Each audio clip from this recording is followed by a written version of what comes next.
Hello class, the first video got abruptly stopped. Okay, I was just showing you this program. Let me share my screen with you at first. I was showing you this program where I have used the keyword row count. I was trying to explain it to that to you. Now, you can see very clearly that from the result set after I executed the SQL query, the select command, normal select command, I just tried to fetch 3 records. Okay. Now here you have to understand the concept that there is an imaginary cursor where in the result set, right? So when you are executing any of the fetch command, fetch many, fetch one, or be it fetch all, what happens? The cursor always moves. Fine. So when I did fetch many 3, that means the cursor has moved at the end of the third record. Okay, that means it got past 3 records. Now, at this point, if you use the keyword row count, what will happen? It will show you the value 3. Okay, that is why in the variable m, when I'm writing cursor object dot row count, m is showing the value 3 because I got past 3 records. I fetched 3 records or 3 tuples from the entire result set. My result set had all the tuples of the table. So here obviously total number of records accessed m would be 3, right? So you can see here I got the same output. Now after that I did fetch many 1, or I could have written here fetch 1 also, meaning would have been same. Now in this case what will happen? The cursor was already, if you remember, was positioned at the end of the third record because 3 tuples you have already accessed by writing fetch many.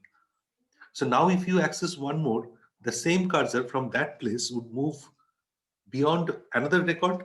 So basically it will get past fourth record now. So now when I will do the same thing, that cursor object at row count, it will return me the value 4 because it is standing, the cursor is placed at the end of the fourth record. So that is how you got the output here. Total number of records accessed equal to 4. So this was the thing I just wanted to show you. Now, these kind of programs are very, very important in terms of the output problems. The same topic can be given in the output problems also. Now I will show you another program where I've tried to execute one update command. Okay. I tried to update records in the table named item. So before I show you the program, let me show you the structure of the item. Item had this 4, the fields. Now imagine in the question, you are given to write a Python application. You are asked to build a Python application where you have to update the records such a way that the price of every item will be increased and increased by a value which user will choose to increase by. So user wants every item's price to go up by 15 rupees or 20 rupees. So that will be on user's choice. That means again I'm talking about parameterized query because I'm leaving something on to user to decide in the command. So look at this, what I have done. Here is my thing. I have asked user that by how much you want to increase the price. So user will input that and the value will be stored in PR. Now what am I doing? I'm writing the update query, update item. You know the syntax well. Update table name, set. Then you have to write what you want to set. So I want to set here price. The field price should be increased by, again, I used a placeholder here by percentages. And it is without any quotation mark because it's a numeric value, obviously. A numeric value is going to come here. Now look at this here. I have taken a tuple para, okay? And this is the basically that value which user has input PR.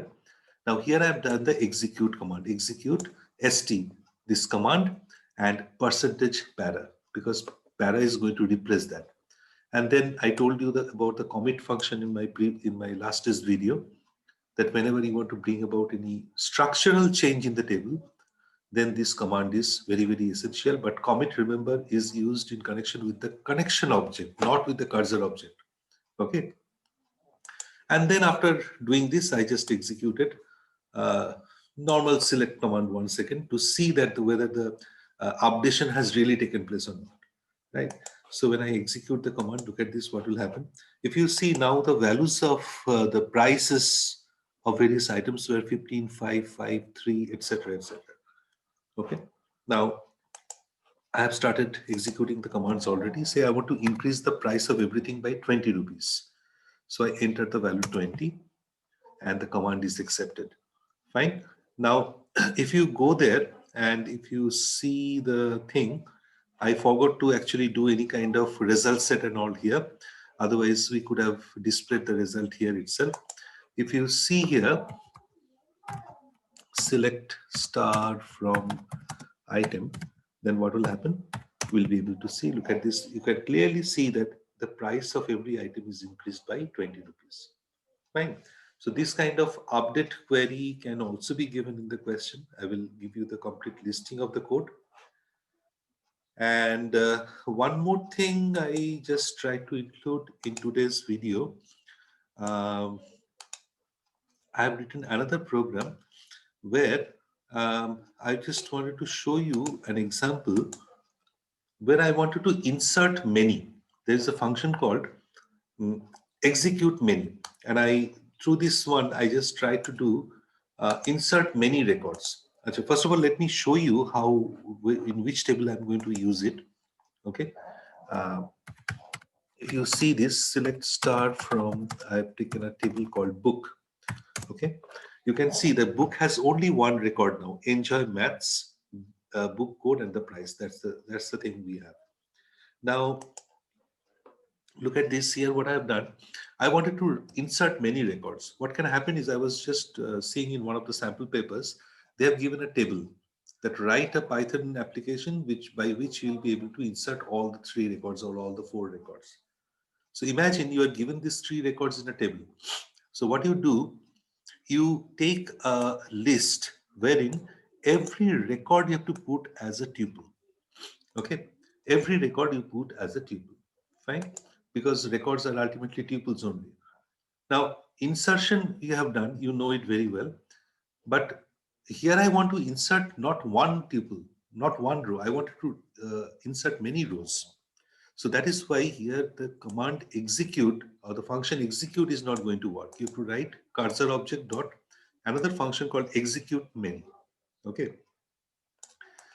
When I'm doing execute many, what you have to do, you have to write here the command. The command is insert into book name, and what I try to do here, in this I did not try to insert anything called price. Although if you see the thing, I had 3 fields, but I wanted to insert records, but only in the 2 fields I would like to insert the values. Okay, I made it purposely, I made it a little complicated for you. Okay, because if all the fields are to be inserted, then it will be very simple. But imagine the selected fields are given. So I purposely chose some selected fields. And I have taken a list, as I told you. These values I was told to insert into the table. So for every record, book name, book item, book code, book name, book name, and book code are given. Fine. And then I took a try except block. You can do it directly also. There is no need of try except block. It looks a bit structured if you take a try except block.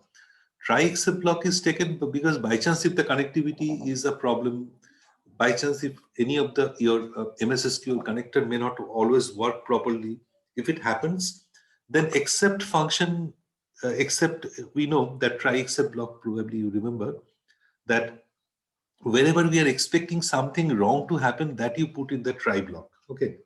And if it fails to work, then automatically it goes to except block and it rolls back. The function rollback is basically not to commit, exactly the opposite thing of commit. But as I told you that you can do away with it also. Without this except try except also it can be done. It's not that it has to be done this way. So I just did c.execute many. Now what I did, I wrote the command st and then comma, I wrote the list. Which is the list? The list which contains all the records that to be inserted.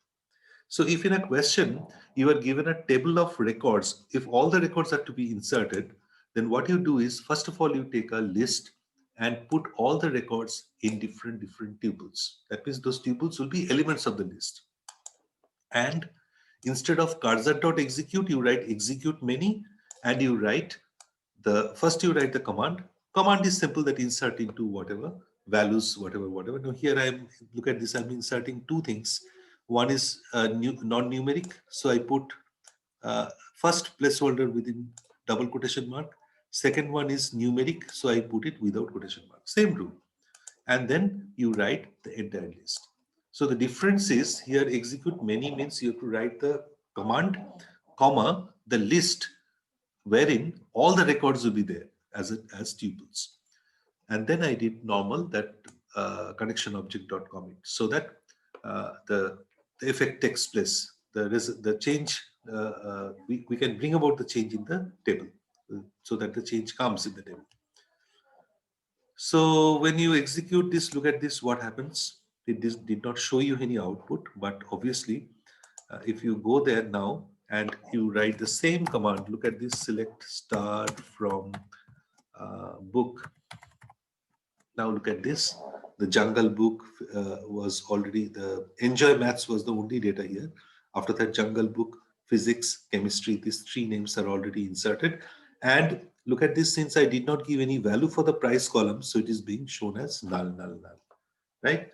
So this is how also the commands can be written.